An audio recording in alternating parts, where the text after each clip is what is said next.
good morning sa inyong lahat mga kapatid, kapamilya, ayan, kapuso. Ayan, magandang umaga po sa inyong lahat. How is everyone?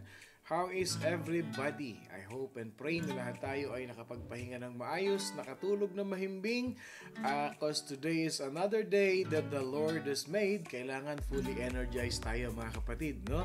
Kailangan punong-puno tayo ng sigla at lakas at tayo pinalakas ng ating Panginoon Diyos yesterday, no? Ilan sa atin dito ang na-bless sa powerful message ni Lord sa bawat isa sa atin, no? At yan po ang kalakasan natin at yan ang dala-dala natin ngayong araw na ito, no? We have that light that comes from the Lord, that wisdom that He imparted to us yesterday. Kaya po, itong buong araw na ito, i-claim na natin that we are victorious.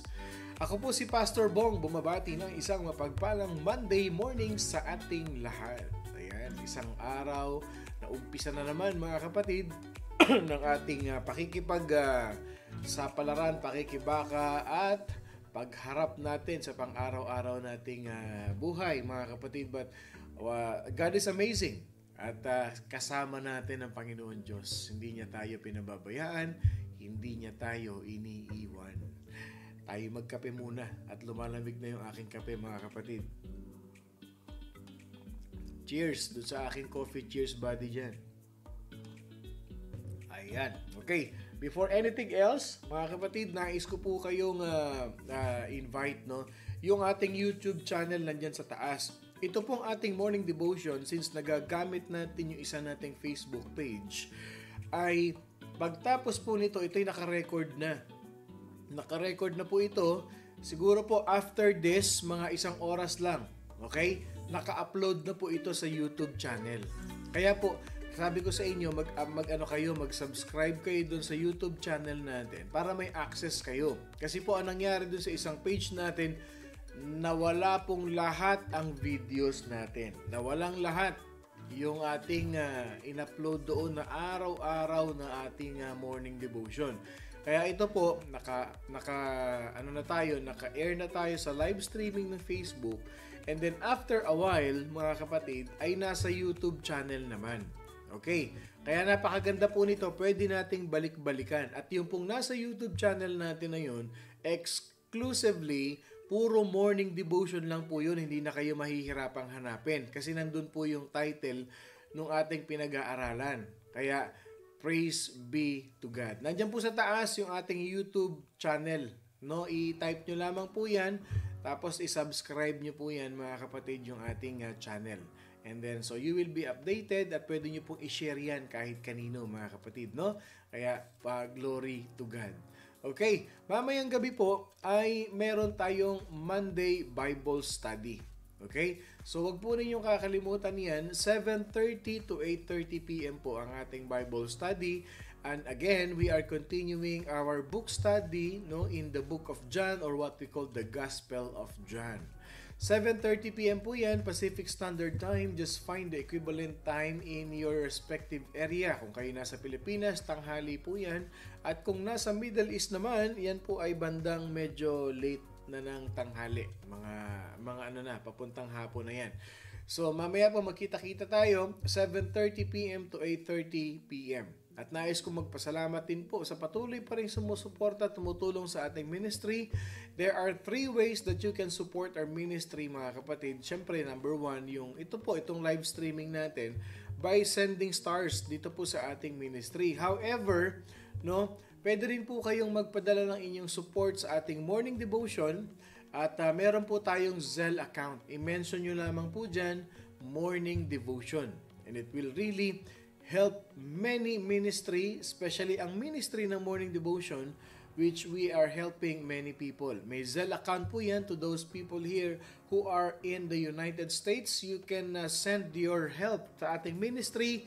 Yan po yung ating account, Harvest Community Bible Church Carson, under the account of 732-609-2546. You can also send your help to us, mga kapatid, sa address po na nandyan po sa ibaba natin, 22003 South Vermont Avenue, Apartment 4N, Torrance, California. And to those who are outside the US, mga kapatid, meron tayong XOOM account. Ayan po, those are the ways that you can support and help our ministry. At dun po sa mga tumulong sa atin at continuously na sumusupport sa ministry, maraming salamat po sa inyong lahat. At syempre, malapit na po ang ating Encounter God Retreat, mga kapatid. Kaya po, this coming Friday, ay wala po tayong Bible study sa West Covina. Okay, cancel po muna yan kasi ang ating pong Encounter God Retreat will be starting on Friday. Okay, September 29, September 30, and October 1. Okay, 1451 South Willow Avenue, West Covina, California. Okay, dyan po yung ating Encounter House. So sa Friday po, as much as possible, 6 p.m. ay nandun na po kayo para sa ating registration. At meron po tayong registration fee na $100. Yung 100 po na yun, it covers all the food expense from Friday evening, Saturday whole day. Meron kayong breakfast, may lunch, may dinner kayo, may merienda pa kayo dyan, snack or something. And then, pagdating po ng Sunday, ay meron po tayong breakfast, meron tayong fellowship lunch after po ng ating encounter. And that includes the papers and everything, mga kapatid, na gagamitin natin dyan. Meron tayong mga tinatawag na mga modules na inyong susulatan dyan po sa encounter. It covers all the expenses. At syempre, ito pong Batch Exodus, lahat lamang po ng mag-i-encounter ay makatatanggap ng t-shirt para sa encounter na ito. So, meron tayong t-shirt, ang Batch Exodus, and we are trying our best. I cannot promise, we are trying our best na magkaroon, maano po ito, ma-personalize, na nandun yung pangalan ng mga nag-encounter. No? Kaya yun po yung cover nun, ng 100, at syempre yung tulugan, yung comfort ng inyong pag-i-EGR. No? So, sa Friday po, 6 p.m., as much as possible, nandun na po kayo para tayo po ay maayos yung ating registration. Dahil 7 p.m. po, mga kapatid, 7 p.m., we are going to start our first session during the night. Ayan po, no? Kaya be excited and see you all there, mga kapatid, sa ating pong Encounter God Retreat. So far, yan po yung ating pinaghahandaan at excited na po ako, and I'm sure marami na rin sa atin na excited. Ayan. So sa pagpapatuloy po ng ating morning devotion, I'd like to congratulate, syempre pag may morning devotion, hindi po pwedeng mawala yung early bird. Okay? Nga pala, doon sa ating YouTube channel, mga kapatid, ay meron din tayong option na mag-chat doon. Pwede rin tayong mag-comment. Okay? Pwede tayong mag-comment doon. Okay, so ito po, mga kapatid, ang ating early bird for today. Palakpakan natin. Ayan, yung full of energy. Si Sister Bebelyn Rabino down. Sister Bebelyn, ikaw ang ating early bird. Sabi ni Sister Bebelyn, "This is the day that the Lord has made. We will rejoice and be glad in it." Have a blessed and wonderful Monday morning to all my morning devotion family. And thank you, Pastor Bong. Yon, okay, sinabi niya na yung magic word. Mamaya natin basahin para sabay-sabay tayong umawit. Congratulations, Sister Bebelyn. Tanggapin mo ang iyong prize ng early bird mo kay Lord mamaya. No? 11:41. Bibigay ni Lord sa iyo yan. Okay. Ang ating second runner-up, mga kapatid, for our morning devotion today. Palakpakan natin Sister Eileen Williams. Eileen Wellness. Eileen Williams. Psalm 119, 89-91. Your word, Lord, is eternal. It stands firm in the heavens. Your faithfulness continues through all generations. You establish the earth, and it endures. Your laws endure to this day, for all things serve you. Nako, talagang match na match sa ating topic for today. Your word, Lord, is eternal. Mapagpalang Monday, MD family and Pastor Bong. At ang ating third runner-up is none other than, okay, palakpakan natin, si Sister Gail Roses Clarin, also known as si Ginger. Ayan. Good morning, church. Yun ang kanyang shinare to us. Okay, so congratulations sa ating Tres Maria, Sister Bebelyn, Sister Eileen, and Sister Gail Clarin. Ayan. At nung mga nagbe-birthdays, happy birthday sa inyong lahat. Mga kapatid, ha? Maligayang kaarawan sa inyong lahat, mga kapatid, at ingat-ingat po tayong lahat. At gaya nga ng sabi ni Sister Bebelyn, mahal na mahal kita, Panginoon, kailanman hindi kita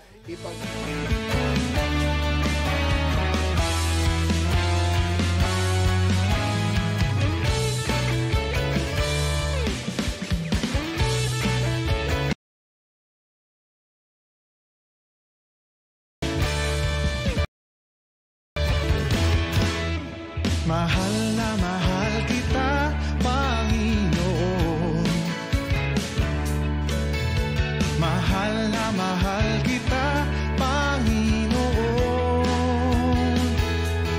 Kailan may di kita ipagpapalit, pagkat sa piling mo'y langit. Mahal na mahal kita, Panginoon. Mahal na mahal.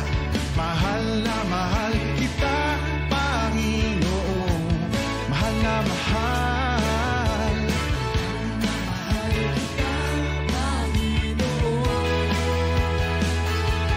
Kailan may di kita ipagpapalit, pagkat sa piling mo'y langit. Mahal na mahal kita, Panginoon. Habang buhay, pupurihan ka. Habang buhay, papilikod sa'yo. Habang buhay, pag-ibig ko sa'yo'y iaalay. Mahal na mahal kita, Panginoon. Mahal na mahal. Mahal na mahal kita, Panginoon.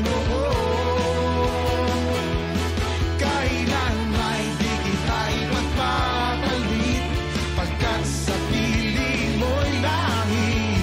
Mahal na mahal kita, Panginoon. Habang buhay,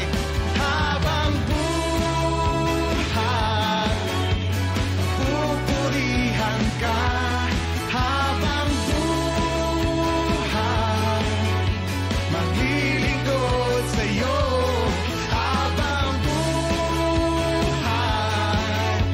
pag-ibig ko sa'yo'y iaalay. Habang buhay, pupurihan ka. Habang buhay, paglilingkod sa'yo. Habang buhay, pag-ibig ko sa'yo'y iaalay. Mahal na mahal, mahal na mahal kita, Panginoon. Mahal na mahal, mahal na mahal kita, Panginoon. Kailan may di kita ipagpapalit, pagkat sa piling mo'y langit. Mahal na mahal kita, mahal na mahal kita, mahal na mahal kita, Panginoon. Mahal na mahal kita, Panginoon. Yes, Lord, we love you so much, Lord God. Ayan.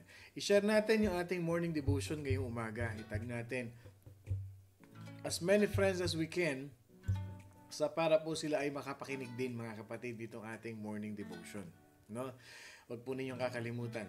Yan lamang ang request ko sa inyo, mga kapatid, para mas lalo pa nating mapalawig or we can reach more people, unite them with the church, and so many people as well can listen and be touched by the Word of God. Maraming mahipo ang Diyos, maraming buhay ang mababago. No? Yan po ang ating advocacy dito sa morning devotion, na maraming hipuin ng Panginoon Diyos at maraming buhay ang maiayos, maging maunlad, at marami ang maglingkod sa ating Panginoon. Magandang umaga po sa inyo lahat. Ito pong morning devotion natin as we continue. Ito as yung first day natin as we start the day right. Imbis na worship song po yung ating patugtugin ngayong umaga na ito, I would like to thank si Brother Ompong. No? Kung nakikita po ninyo dyan sa ating comment section, si Brother Ompong po, ang pangalan talaga niya si Brother Alfredo Halili. Siya po ay isang manunula. No, mahilig po siyang gumawa ng mga tula. At yan po ang kanyang ministry sa ating simbahan. Yung reflection natin sa bawat church may reflection song, may special number. But sa ating pong church sa West Covina, siya po ay gumagawa ng tula. No, and many times yung kanyang tula ay reflection po yan, mga kapatid, nung message. No? So ngayon po, at nais ko lang i-share sa inyo. At gumawa siya ng tula para sa isang pastor. No? At yung tula po na yun ay ginawa niya ay para sa inyong lingkod. At sobrang appreciate ko po yun. At ako po ay naiyak pa nga ako kahapon. Naiyak pa ako kahapon. I'll try to voice over. But pwede nyo naman basahin eh. Basahin niyo yung nandoon sa tula. At maraming salamat. Ngayon pa lamang ay nagpapasalamat na ako kay Brother Ompong, siyempre kahapon, sa kanyang ginawa na ito. At ito, somehow makikita nyo yung aking background. Kung anong buhay ba ni Pastor Bong, saan siya nanggaling bago naging pastor. At ano ang buhay ng isang pastor. Sige po, I'd like to share this to you today, mga kapatid. At sabay-sabay po nating basahin, unawain natin yung tula na ginawa ni Brother Ompong.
Sa malawak na isipan ng Diyos at sa mapagpala niyang balak, siya'y tinawag na maglingkod sa kabila ng magulo niyang pamumuhay.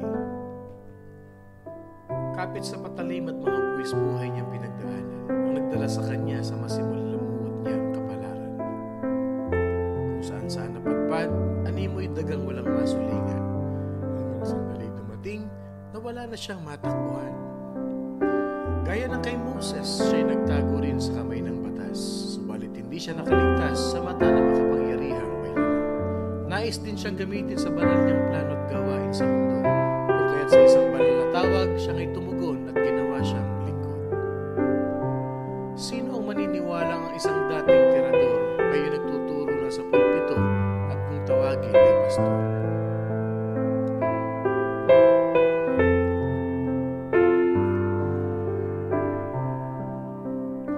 Buhay na sadyang binago ng Diyos at tinawag sa paglilingkod na maghahatid ng mabuting balita sa mga taong ligaw at nawawala.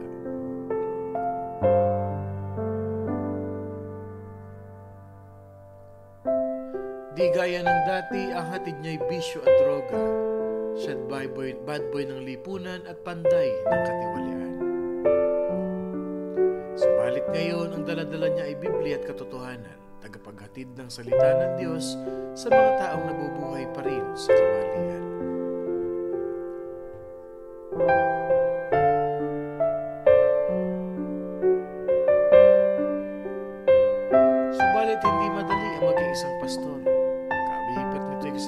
serbisyo, paglilingkod, buhay na may kahirapan at mawalay sa pamilya. Kung ang kalaban niya dati masasamang tao sa lipunan, ngayon ang kalaban niya masasamang espiritu at mga kampon ng kadiliman.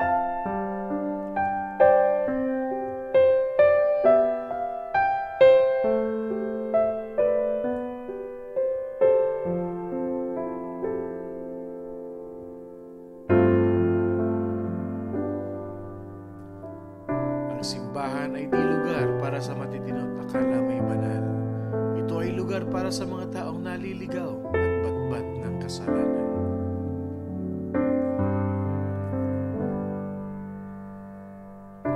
Subalit dito'y pinagiging banal tayo at ligtas na sa kaparusahan dahil sa turo ng pastor na itinalaga ng Diyos na sa atin ay gumabay.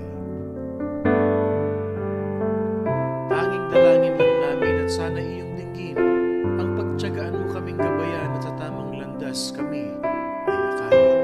Huwag kang mapapagod sa mga ugali naming baluktot at pasaway dahil ang iyong pangako na aking natatandaan, sabi mo noon, pagdating sa paglilingkod, sa langit na lang ako magpapahinga.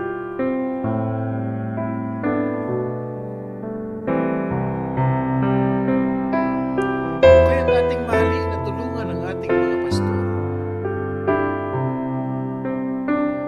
Sa mundi nating kakayaan, tayo tapat na makinig sa kanilang mga turo at sermon.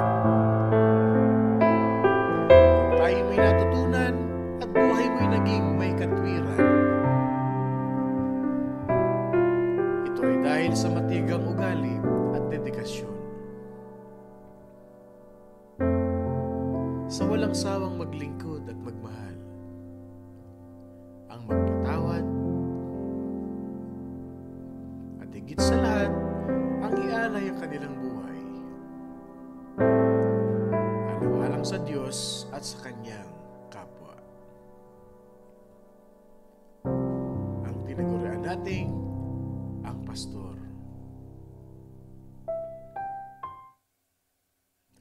Ating tatandaan, sana ay narinig ninyo ang katok sa ating mga puso. Buksan nawa natin ang ating diwa at isipan. Na kung sila man ay magkamaling minsan, huwag naman sana agad silang husgahan at kutsain. Bagkus sila'y ating ipanalangin at patuloy na unawain. At mahalin gaya ng pagmamahal nila sa atin. Glory be to God.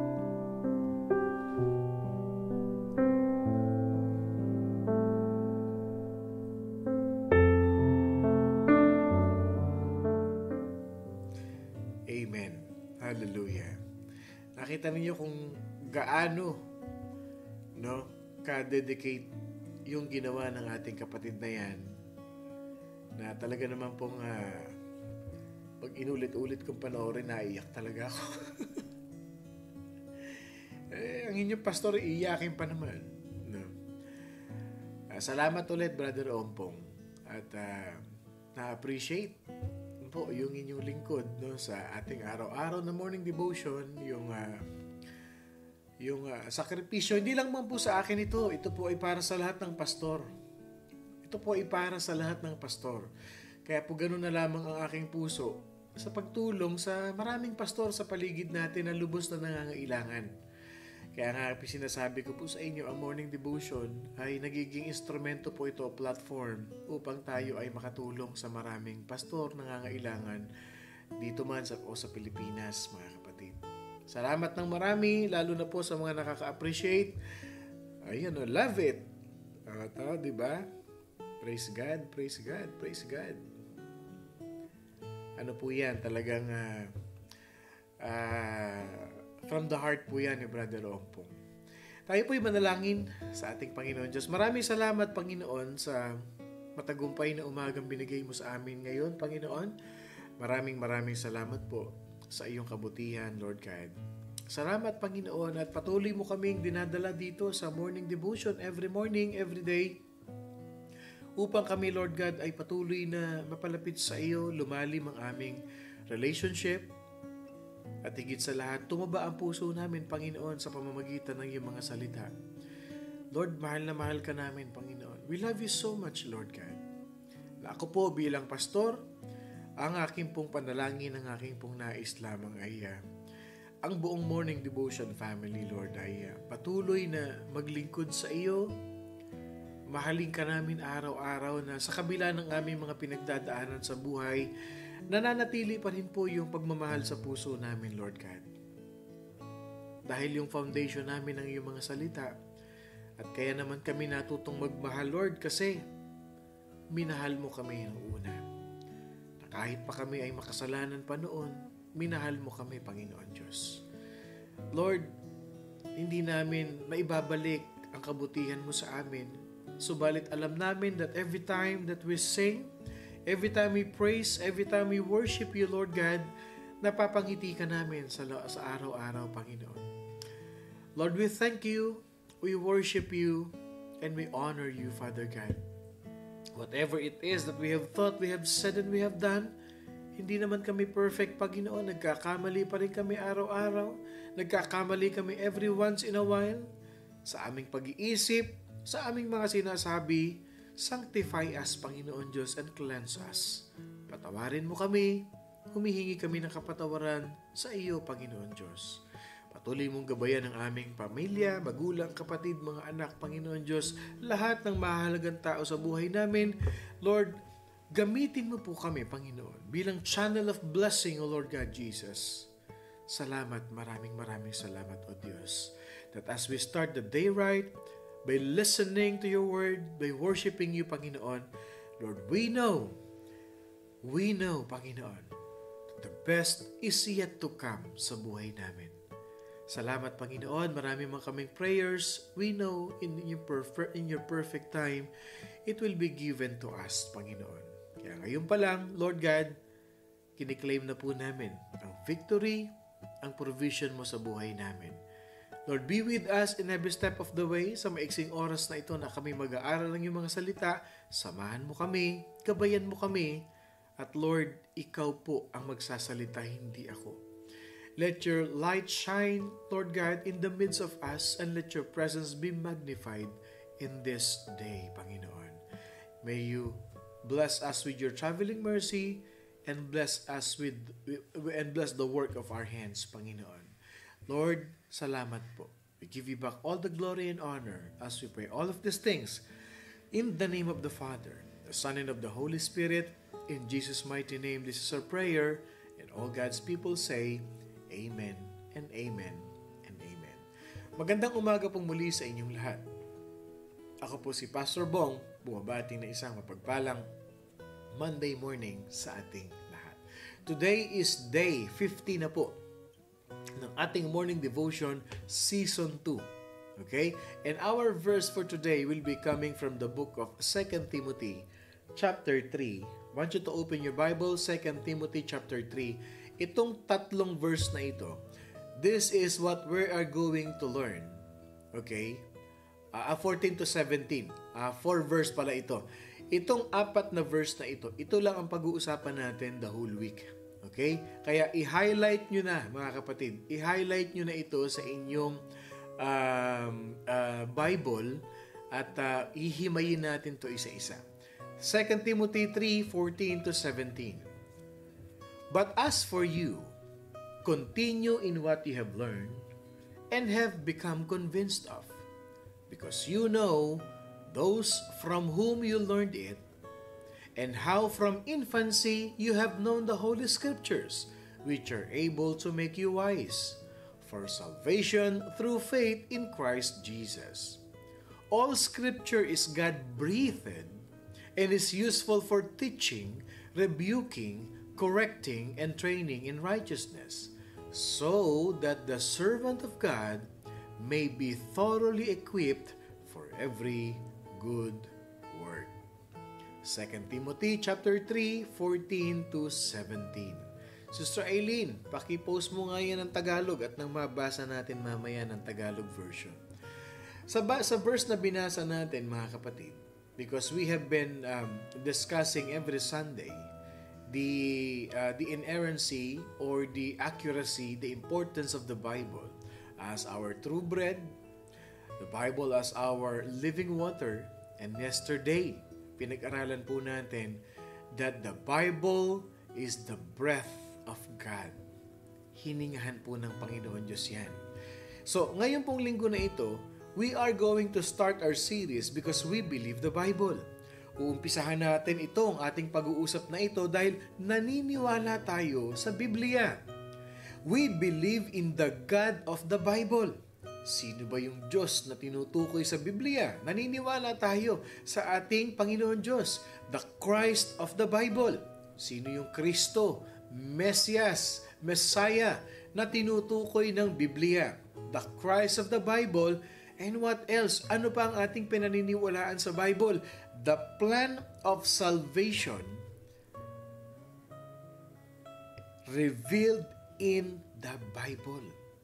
Naniniwala tayo na ang kaligtasan natin, mga kapatid, the salvation of the world was revealed and revealed, continuously revealing in the holy book, the Bible, mga kapatid.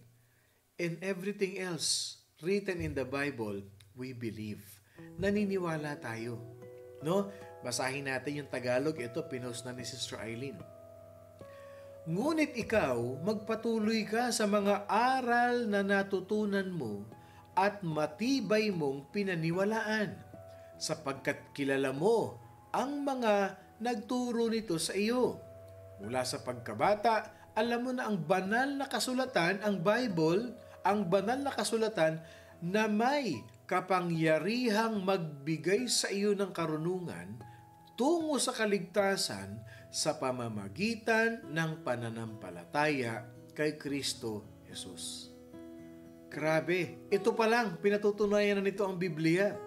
Tuloy natin, ang lahat ng kasulatan, which is the scripture, all the scripture that is written in your Bible, ang lahat ng kasulatan ay kinasihan ng Diyos at kapaki-pakinabang sa pagtuturo ng katotohanan sa pagsaway sa kamalian, sa pagtutuwid sa likong gawain, at sa pagsasanay para sa matuwid na pamumuhay.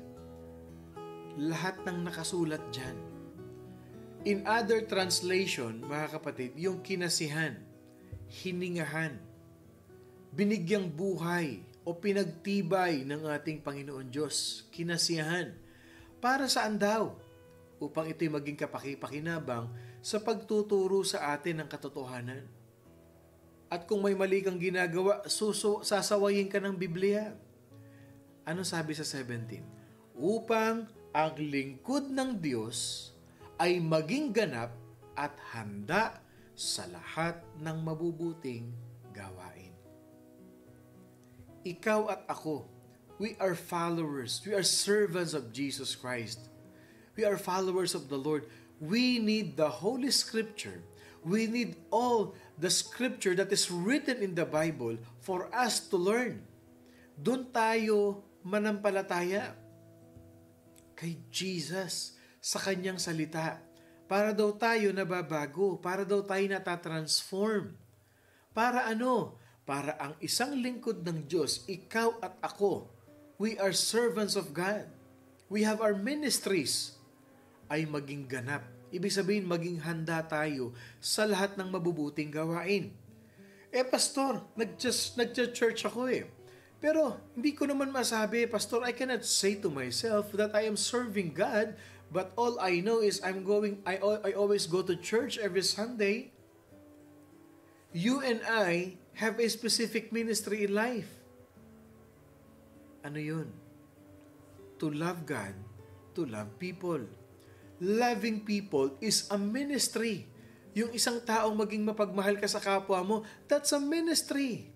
Why? Because you are reflecting the image of God in your life. Kaya yung maging mabait na tao ka, ministry na yun. Yung maging matulungin kang tao, ministry na yun.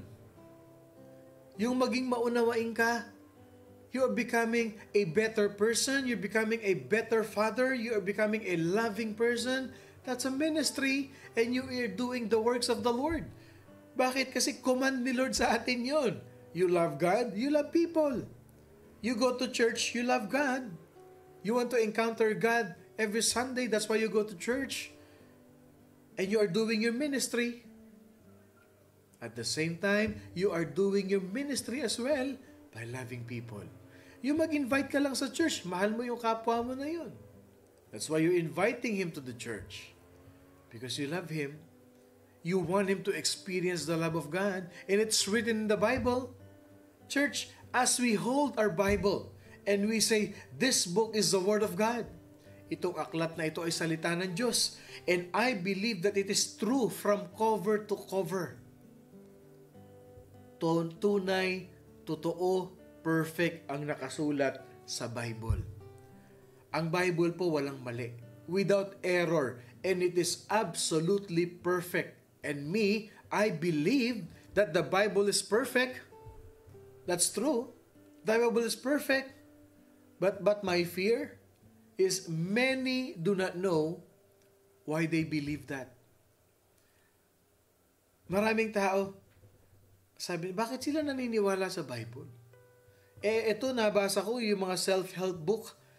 Nawala yung bisyo ko nung binasa ko to Nabago buhay ko nung binasa ko to What kind of life? How did it change you? How did you change yourself? Nabago mo man ang sarili mo. Because of that particular book na binasa mo, I'll tell you this, it will not last for eternity. Natanggal mo man yung bisyo mo dahil doon sa binasa mong libro na yan, but I'll tell you, the temptation is always there, and the temptation is real. And once pumasok muli ang temptation, ayan na. There's a tendency that you will fall again. Why? Because you are not empowered by the Holy Spirit that you can see, that you can find in the Scripture. Church, everything we believe, it either stands or falls of the accuracy of the Bible. Yes, therefore, it is very important that we know why we believe what we believe about the Bible. At ito pag-uusapan natin ngayong linggo na ito.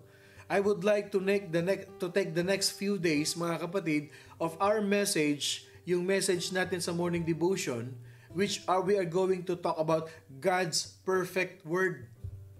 It's in the Bible, God's perfect word. Walang mali ang salita ng Diyos. And I would like for us to consider the doctrine of what? Bibliology. The doctrine of bibliology. Ano yung ibig sabihin ng bibliology? The study of the Bible. Yan ang pag-uusapan natin. Kaya hold on. Huwag kayong bibitaw. Hihimayin natin ang tinatawag na bibliology. I think it would be good for us to get to know our Bible better. Kailangan nating maintindihan. Kasi alam po ninyo mga kapatid, pag nalaman natin yung power, yung kahalagahan, saan nag-umpisa, paano sinulat, sinong sumulat ng Bible, ma-amaze kayo. Ma-inspire kayo. Grabe pala itong hawak kong Bible na ito. Ganito pala ang foundation nito. Ganito pala nangyari dito. Tapos, hinahayaan ko lang sa bahay. Nakatago lang. Nasa loob lang ng drawer. My Bible is just on top of the counter. Pinupunasan ko once in a while kasi inaalikabukan. Tapos yung pages, dikit-dikit na kasi hindi mo binabasa. Pag binuklat mo siya, by group na, hindi na by page. I want you to follow this series. And we will start today. Anong topic natin? God's perfect word. Alam ba ninyo, there is one good word that describes the Bible. Anong word yon? Unique. The Bible is unique. Ano sinasabi ng dictionary? Ano sabi ni Merriam? No? Tsaka ni Oxford Dictionary sa word na unique. Okay. Pag sinabi nating unique, okay, bigyan ko lang kayo ng tatlong bagay. Pag sinabi nating unique, it is only one or being the only one of its kind. And that's true. Walang katulad ng Bible. The Bible is unique. being the only one of its kind. The Bible is not an historical book. The Bible is not a literature book. The Bible is holy. It is unique. The Bible is a spiritual book written by spiritual being to spiritual being. Yan ang Bible. And those people who wrote the Bible were moved by the Holy Spirit, were inspired by the Holy Spirit. They were inspired by the breath of God. And when they were inspired by the breath of God, when they were writing the Bible, they are expiring the word of God. They are breathing in the word with the word of God. They were moved by the Holy Spirit. Sabi nga ng Bible, no private interpretation ang Bible. Lahat yan inspired by the Holy Spirit. And what else? When you say it's unique, it is better than others. It is superior to all others. Kaya pag sinabihan ka ng kapwa mo na, alam mo, ikaw unique ka talaga, kakaiba ka. Ikaw lang ang nagsusuot ng sapatos na magkaibang kulay. Ikaw lang ang nagsusuot ng ganyang kulay, kakaiba ka sa lahat. You are outstanding. Ibang klase ka. Kaya yung mga tao may ganyan. Meron silang mga tinatawag na trademark. Because they are better than others. For them, they feel like, I don't want to be like the other people or like the generation today. I want to be unique. I want to be myself. I want to be superior to all others. Yan yun eh. At yung isa pang definition yan, unusual. Kakaiba ka. Kakaiba ka. Ikaw lang ang nagsusuot ng t-shirt na baligtad. Kakaiba ka talaga. Pati kotse mo, iba kulay. Kakaiba ka. Unusual. You are different from others in a way that makes something worthy of a thing. Yung bang kakaibahan mo is iba ka kasi ikaw lang yung nakakagawa ng bagay na yun. You have this distinctive character that only you can do, only you can say, only you can have that idea. Kasi unusual, unique ka talaga eh. Kaya kung may katabi ka, sabi mo sa katabi mo, unique ka talaga. Kakaiba ka. Sa kaibigan mo, unique ka. Ibang klase ka. It is the only book of its kind in existence. And there are several features, mga kapatid, that points out the uniqueness of the Bible. Ito yung pag-aaralan natin ngayong week na ito. Ano yung mga point na yun that makes the Bible so unique, that makes the Bible so significant, that makes the Bible is one of its kind of its existence? Mga kapatid, I want to share to you those features. Ito, umpisa pa lang ng Bible. The Bible was written over a period of 1,500 years. Sinulat po ito over a period of 1,500 years. And the Bible was written by over 40 different authors.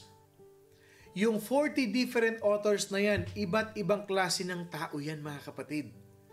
40 different authors. Okay, anong klaseng mga tao yung nagsulat ng Bible? They are kings, they are military leaders, they are yung tinatawag na mga philosophers, they are fishermen, they are tax collectors, they are poets, they are statesmen, they are musicians, they are scholars, they are shepherds, doctors. Ang nagsulat niyan, mga kapatid, sila yun, yung mga tao na author ng Bible. Alam nating maraming author eh. Pero sino yung mga tao na yan? Yung binanggit natin, mga hari, mga leader ng hukbo, ng sundalo, mga philosopher, yan yung mga yun, yung binanggit natin. Mangingisda, maniningil ng buwis, manunula, baka who knows, no? Aba, ito palang mga manunula ay kabilang sa mga nagsulat ng Biblia. Mga statesman, mga leader ng bansa. musician, scholars, and shepherds. Yes, they are the different authors of the Bible. And the Bible was written in many different places, at many different times, and by people experiencing many different moods. Pag sinabi natin ganito, ang Bible isinulat yan sa iba't ibang lugar, iba't ibang oras, at mga tao na nakararanas ng iba't ibang pakiramdam. Maaring yung iba, sinulat nila ang Bible when they are under trials, when they are under challenges, when they are experiencing sadness in their life. They wrote the Bible, they wrote the scripture, many different moods. Masaya, malungkot, malapit ng mamatay,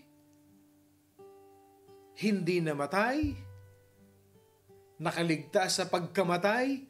Then they wrote the Bible. And the Bible was written on 3 continents. 3 kontinente isinulat ang Biblia, sa Asia, sa Africa, at sa Europe. Nakita ninyo ha? 1,500 years ago. Written by 40 authors in 3 different continents. And the Bible was written in 3 different language. Yung original po na Bible was written in Hebrew, in Greek, and Aramaic. Yung Aramaic, yan yung language ni Jesus Christ. But every time he quote, he uses Hebrew. And Jesus Christ can speak 3 languages, Hebrew, Greek, and Aramaic. Yung Hebrew, yan yung language ng mga Jewish. Yung Aramaic, yan din yung kanilang language. Ginagamit din nila yan. Every time they write it in Hebrew. When they speak to one another, they speak Aramaic. 3 language. Kaya yung origin, yung genuinely, yung original scripture, they are written in Hebrew, Greek, and Aramaic.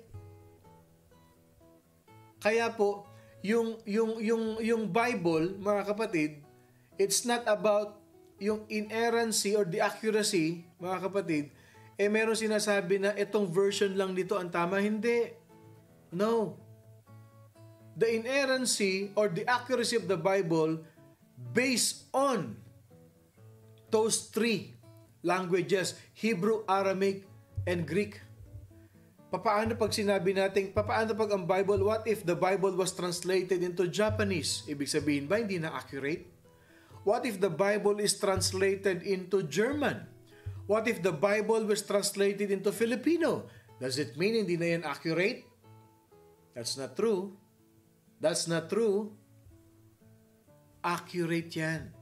Gusto mong balikan yung original, hindi yung translation na yan na hawak mo na napakalalalim. No. Gusto mong balikan, yun ang balikan mo, yung Hebrew, Greek, and Aramaic. Yung Hebrew, yun ang balikan mo. Yung translation ng 3 na yan. At in-translate yan, meron dynamic translation. And we have learned that. We have learned that. So, hindi ibig sabihin tin-translate sa ibang language, hindi na accurate. There are errors in it. Mali yun mga kapatid. And the Bible was written with many different literary styles. Pag sinabi nating literary styles, mga kapatid, yung Bible, it was written with prose or what we call fiction or non-fiction. Tignan nyo ang Bible, ang daming mga nangyari dyan na mga talagang kagaya na lang hinati yung dagat. Nakalakad sa tubig. Tumakbo yung pilay. Nag-sightseeing yung bulag. Those are fiction, non-fiction. They are poetry. They are historical narrative. Pag sinabi natin historical narrative, ito yung mga yung in-interview. Tinanong yung mga tao, historical narrative, kinukwento nila. They are reported information and it was written in the Bible. Like what Dr. Luke has done in the Bible. Si Luke, hindi naman siya disciple ni Jesus. Doctor siya, physician siya. But he wrote 2 books of the Bible, Book of Luke and Book of Acts.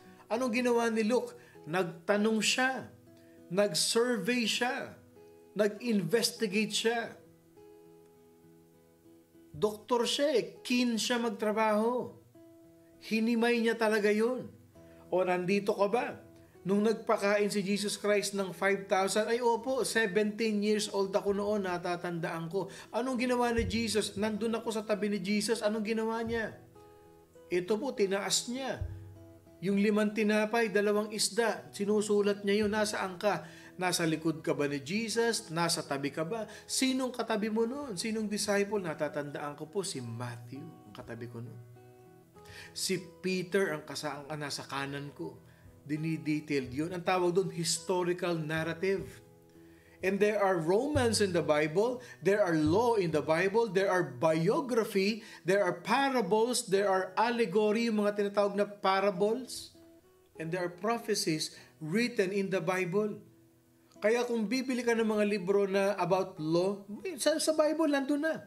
At yung law natin ngayon, galing sa Bible yan. Lahat yan. Bible is supreme, spiritual, highly spiritual book. Lahat nandyan na. Nandyan na lahat. And the Bible can address hundreds of difficult issues without a single contradiction. I'll tell you that.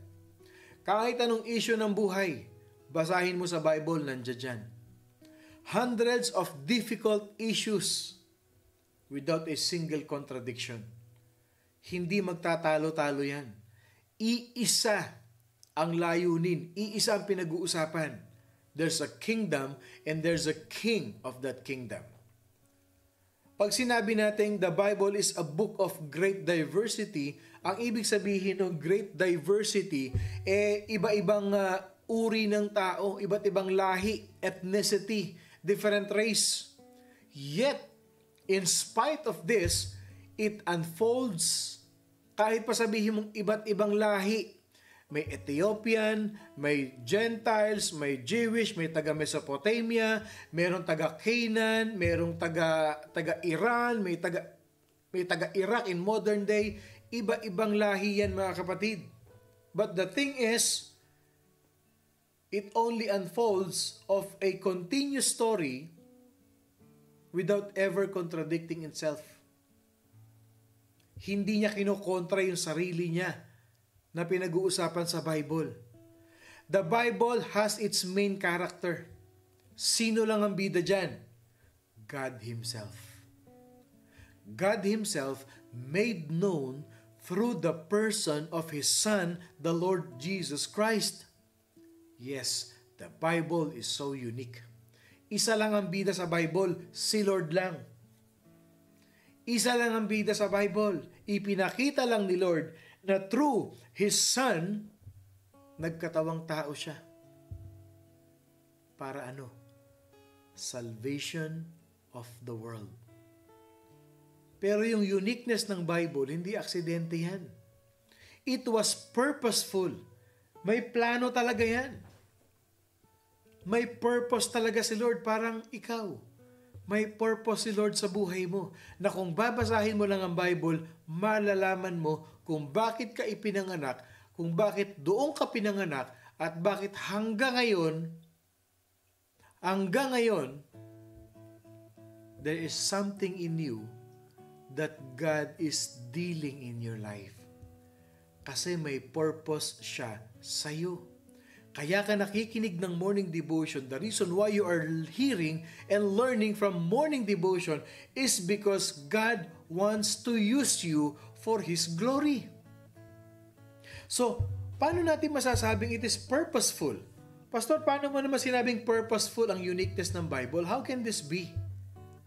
The Bible, tandaan natin mga kapatid, the Bible achieve its uniqueness. Ang Biblia, bakit siya naging unique? Bakit naging trademark niya yung uniqueness niya? Alam niyo kung bakit? Because the Bible went through a process that we know as inspiration. Inspired. Kaya unique yan. Yan lamang ang libro na hiningahan ng Panginoon Diyos. Inspired by the very breath of God. And it is the process that I would like for us to investigate together.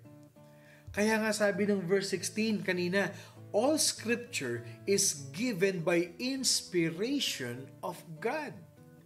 Kaya unique ang Bible. And the word inspiration, yung word na inspiration, literally means God breathed. If God has given His word, kung ibinigay ng Diyos yung kanyang salita, delivered by His breath, then it stands to reason that the scripture that He has given us is absolutely perfect. Now my question to you is this, and I hope you will agree with me. Is God perfect? Can I see an amen? Can I see an amen? Is God perfect? Yan ang tanong ko sa inyo. Is God perfect? And if you agree, then His word is perfect. Hindi po pwedeng si Lord perfect, pero the way siya magsalita, lahat ng sinasabi niya, mali-mali. Ibig sabihin, hindi consistent yung kanyang pagiging supreme, yung kanyang pagiging hari. Kung siya perfect at yung salita niya hindi, amen. Amen. Ang dami nag-amen. Because that's true. If God is perfect, then His word are perfect. And we're gonna look into the matter of inspiration. Pag-uusapan natin yan, mga kapatid, itong mga araw na dadating. What we're going to talk is about the perfection of the Holy Scriptures. Nako! Abangan nyo ito, mga kapatid. The perfect Word of God and the perfection of the Holy Spirit. At bukas uumpisahan na natin. Okay? Yung tinatawag nating the process of biblical inspiration.